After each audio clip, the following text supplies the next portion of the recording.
रुजलो उदरात तुझ्या कुशीत तुझ्या घडलो स्वार्थाचे तट बांधत सुटलो अनवैरी तुझे ठरलो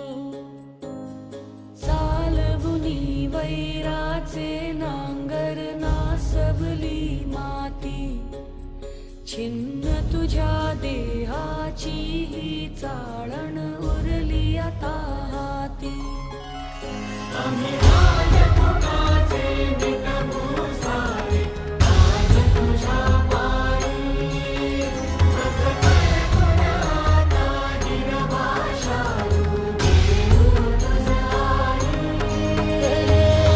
उपरतीन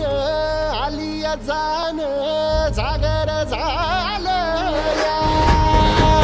एकजुटी आपल्या वनारी गावामध्ये आई अंबाबाईच्या कृपेने पावन झालेले या सदस्य पोपटराजा वाडकर, संग्राम पाटील तसेच सर्व उपस्थित वृक्ष मित्रांचं